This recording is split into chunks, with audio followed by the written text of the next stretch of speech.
Paralives is here, and I've got to be honest, this is such an incredible game. Let me tell you why. I am so incredibly excited to finally be able to play Paralives! As most of you know, I've been watching development since 2019 and have been regularly making videos about Paralives since 2020. So this has been a long time coming. I want to say thank you to the devs for allowing me early access to Paralives. I am incredibly excited and absolutely cannot believe that this day has finally come. First things first, when you begin a new game, you see this really cute train ride where you go over the game's controls, and then you're able to create your household. I feel like there's no question the color wheel, style creator, and advanced sliders are out of this world. What do you mean we not only can adjust their eyelashes in early access, but we can select different colors for them? And that's not all. There's a color wheel for eyelashes. Like what? Also, why are the sliders this good? No, seriously, why are the sliders so OP? In particular, the sliders that are like this, where it's just a box and you can move the point around. This is the absolute best way to adjust the para's features precisely. With all of these different ways to customize paras, you can create some parafolk that are really out there, like this one. I tried my best to get the craziest looking para I could. Not only are they extremely tall, thanks to the ability to adjust the height, but different shoes like heels will make them taller, as they should. Technically, this para is too tall while wearing these heels, so they kind of glitch into the floor a little bit. Even with small visual issues like this, being able to adjust heights is amazing. It's the small things, you know what I mean, Jellybean? There are tons of details that can be layered, such as makeup, facial piercings, clothing, and skin details. I love this ability. This is such a good tool for creating unique looking characters. However, I do wish that you can reuse some skin details so that they could stack. For example, being able to use this mole skin detail more than once within the selected body part would be great. Other Pam related things that I adore would be the fact that makeup stays on throughout the different clothing categories and outfits. It's nice not to start with a fresh slate with each new outfit, yet you can still adjust it if you want to, but like, oh my gosh, having to redo the makeup over and over and over again gets tiresome. Being able to select the parafolk's underwear is a nice touch. Not something that I thought of myself, but now that I see it, yeah, like that makes sense to be able to do. It just adds that extra level of detail to the characters.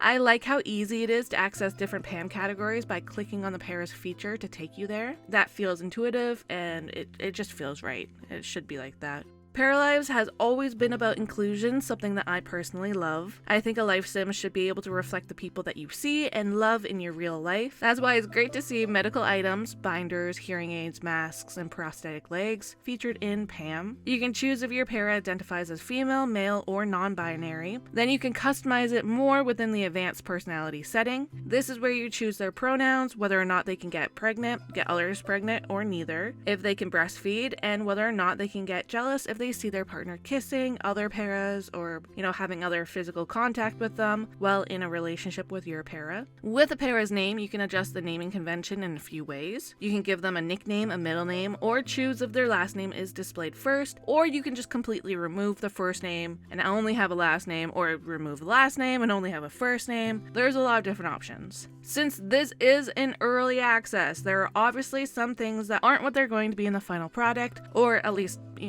hopefully. For me personally, I wish that the swatches would show whatever it is, item-wise, in the right zone. For example, the tattoos all appear on the right arm, even if you have selected the face, back, or whatever. This seems like something that will be fixed eventually, and it really doesn't matter right now. It's just to show you what tattoo you're selecting. But yeah, it's just a nitpick. Another thing that stuck out to me was the facial piercings. I don't know if it's just me, maybe. They look kind of off. This could just be a me thing. I don't know. It doesn't look right. Once again, this is another nitpick that will probably improve over time, but it's worth stating. Clothing and accessory options are limited. This is something that we expected, yet with the color wheel and style design option, it does feel like there's more than there really is. I think the limited clothing only really affects the younger life stages. When I went to look at the toddler, I was like, ooh, okay, there's, not a lot here, but the options that are there are really cute. And like I said, with the color wheel and style design options, you really can go crazy and they do feel like different outfits. Overall, Paramaker is intense. This could be a whole separate game on its own. It's jam-packed with decisions that add to the player's experience. You can really go nuts here and spend hours creating a single character, and it would be fun to do so. Since I got early access to Paralives' early access a little late, I didn't have much time to play around in live or build mode as much as I would have wanted to before making this video. I'm disappointed that this won't be more of a, James Turner style thorough review of it. Anywho, live mode offers a ton of elements and features that are very neat.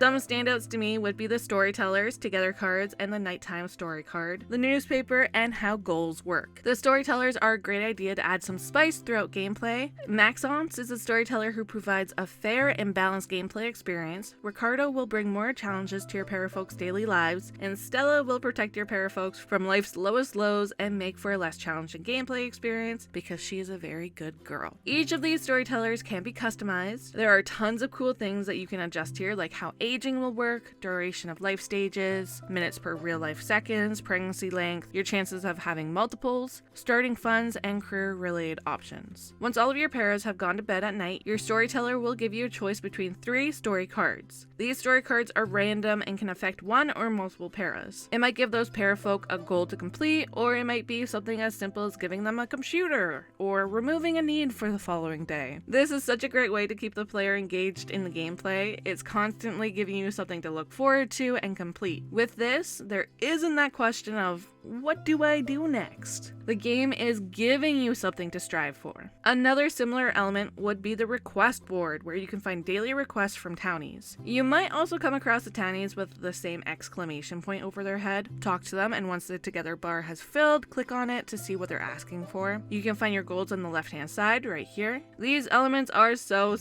amazing, and after playing a game with something like this, it feels like it's needed in the standard life sim. I quite enjoy these elements, obviously, as you can tell. Of course, I imagine that this isn't for everyone. If this isn't your cup of tea, I'm sure it's something that's easy to ignore. Although I can see why some players would want the option to opt out of the storyteller at nighttime. You don't really get the choice to not choose one, you have to choose one. I'm sure that some players will not like that, and that is okay too.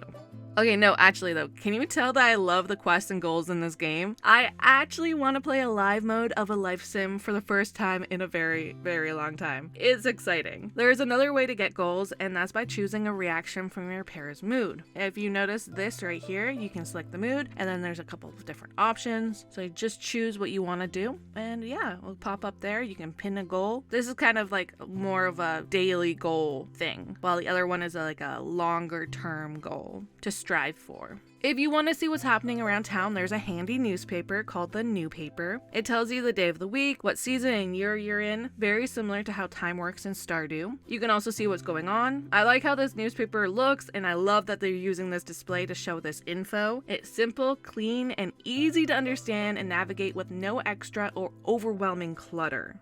That's a big point for me, no clutter. Social interactions are interesting because it's not like you dig through a menu to find the interaction you want to complete. You click on the para, talk with them, and wait until the together bar fills up to select what direction you want to take the conversation. It's not going to always be the same option. And these options will affect the para's moods and relationship. So you can't just spam one option repeatedly until you get engaged and married. There is a little bit more of gameplay around in conversations. There are a ton of things to explore and do in live mode already. Something I've been excited about has been the museum. I love being able to collect things and donate them to museums or the town's collection in the various different games I've played. So this fits with my playstyle perfectly. It doesn't hurt that this build is beautiful, okay? Beautiful, absolutely gorgeous. And I have to do a special little shout out to the postcards that are featured right here. These are the actual postcards the team sent out to patrons throughout the years. And it's just adorable that they've added it in the museum. I love the attention to detail. That's what Paralives is all about. Attention to detail, no matter how small they might seem. I'm obsessed.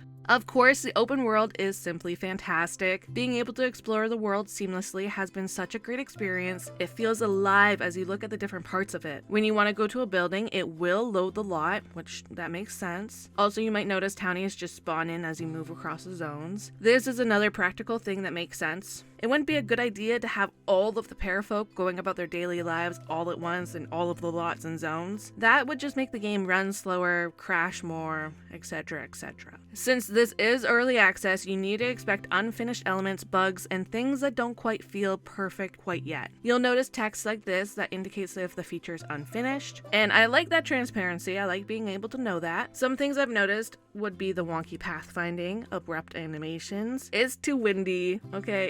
It's too windy, let's be honest here. Some menus are a little, clunky, and there is some awkwardness with doing tasks in a group of paras. That last one in particular is something that feels pretty off. I found myself in situations where I wasn't expecting the other para to come with me as I did things, and then it occurred to me it only happened because I didn't cancel talking to them first. Like, we were still in a conversation. Build mode, unfortunately, is the one mode I haven't explored the most. Is the one that I've been the most excited about, but between getting this late and my newborn cluster feeding, I haven't had the time to really get into it, and I've been devastated by that fact. Nonetheless, the time I have spent building has been simply the best. There's so much you can do. I hate to sound like a broken record. This game is catered towards the player in a way that feels like a love letter to the life sim genre and its players. This is evident throughout the build mode in so many different ways. For example, being able to adjust any color and pattern, being able to adjust the size of items easily without cheats, curved walls, free window and door placement, and a ton more features that weren't available in Sims 4 until many years after its launch, like painting the ceiling. It's very nice to be able to make sure everything matches color-wise. There's no compromises that have to be made here when deciding on windows, doors, or anything of that sort. No near matches, no, this is just okay. They match. You can make them match. And if it doesn't match to begin with, you simply choose the correct color for it. Some visual issues that slightly bothered me would be when you move the camera, you see items flickering into each other. This is something that bothers me a lot when building in Sims 4, and something that doesn't seem to bother a lot of content creators when making build videos. I see tips, tricks, and hacks all the time where the end product glitches like this. So, this might be a me issue. Although, now I'm curious, does this bother you too? Let me know, because it feels like I'm going crazy. It feels like this doesn't bother anyone else but me. So let me know.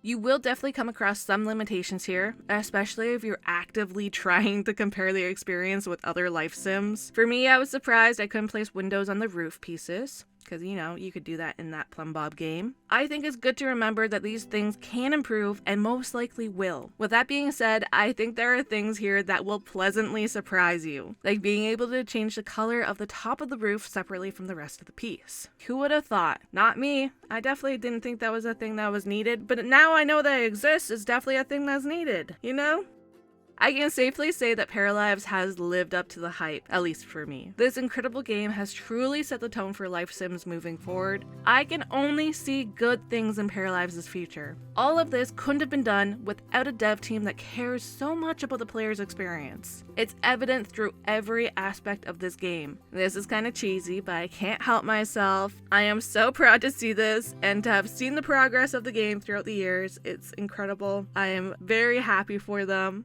What a beautiful game. And they did it. They did it. It is early access, but they've done it. The devs should be very proud of themselves. Paralives is a gorgeous game, and I'm excited to play it some more. Thank you so much for watching this video until the very end. I cannot wait to see what everyone else thinks about Paralives and for the community to grow and experiment with everything that this game has to offer. Let's do this again real soon, okay? Until then, stay happy, healthy, and hydrated. Bye!